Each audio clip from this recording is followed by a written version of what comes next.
Oh, did you guys see the end of that Kansas City Chiefs game last night on Sunday Night Football? Well, we're going to talk about it in a little bit, but Week 14, Monday Mortgage quarterback back at you, and we had three underdogs win outright this weekend. So it got me thinking, well, let's talk a little bit about the underdog of the mortgage products out there. And in my opinion, that's the USDA loan. Now, there are a number of different eligibility requirements for a USDA loan.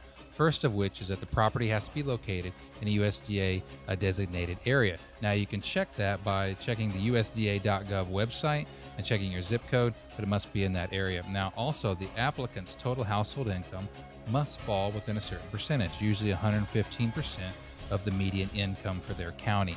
Now, one of the great appeals to a USDA loan is that there's no minimum down payment requirement. Now, it does come with an upfront guarantee fee that's 1% of the loan, so please keep that in mind. Now, that amount can be rolled into the loan amount, but keep that in mind. That fee does go along with your USDA loan. Now, as we dive into Week 14, we started out with a classic NFC North matchup between the Packers and the Lions. Now, this one did not disappoint. Each team had a turnover. Each team had 7 penalties in this one, and this game was tight down to the wire. Now, really, it was the aggressive coaching style. Dan Campbell went for it on 4th down 5 different times, and it was the 4th conversion on 4th down that set the Lions up for a game-winning field goal attempt by Jake Bates. A field goal which he nailed and moved the Lions to 12-1, inching them closer to the NFC's overall number 1 seed. Jared Goff led the way with 283 yards passing and 3 touchdowns for the Lions. Now, we had ourselves a good old shootout in Los Angeles with MVP frontrunner Josh Allen. Certainly not disappointing in this one.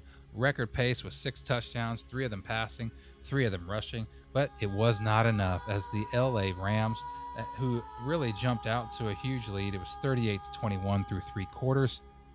The Superman himself, Josh Allen, led 21 unanswered points in the 4th quarter. However, the Rams held on for their 7th win of the season and keeping pace with the Seahawks. Believe it or not, they're only 1 game behind the Seahawks in the chase for the playoffs. So, a shootout in LA goes to the Rams. Primetime Sunday night had the world champion Chiefs up against the division rival LA Chargers, and really in this one, points were hard to come by.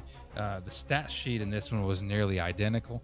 Both of these teams were held below 300 total yards. Both teams had just under 100 yards rushing, and both teams had 3 sacks on defense.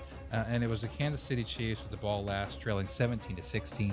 And how many different ways have has this Chiefs team found to win this year? Well, let's add a doink for the division. So the Kansas City Chiefs, down to their 3rd string kicker, had a 31-yard game-winning field goal, bounce off of the left upright and in for the victory. Now get this, it was yet another crazy way to win for the Chiefs. Their 15th straight 1-score win dating back to last season. That is unbelievable.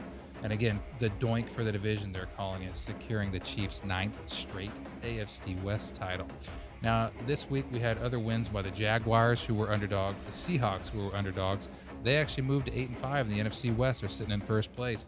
We had wins by my Dolphins, keeping their playoff hopes alive, moving them to 6-7. Wins by the Vikings, 11-2. Sam Darnold with 5 touchdowns. Whew. Well, I tell you, if Josh Allen somehow doesn't win the MVP, or Lamar Jackson, maybe we should give it to Sam Darnold. Who'd have thunk it? 11-2 Vikings. The Saints with the victory, although they might have lost Derek Carr. The Eagles, 11-2. The Steelers moved to 10-3.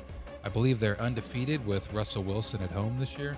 The Bucks moved to 7-6, and the 49ers, with their 6th win, even though they're injury depleted, they held the Bears to 162 total yards, and I believe they only had 4 yards at halftime. So whether you need some USDA loan advice or whether you want to talk football, let me know in the comments below.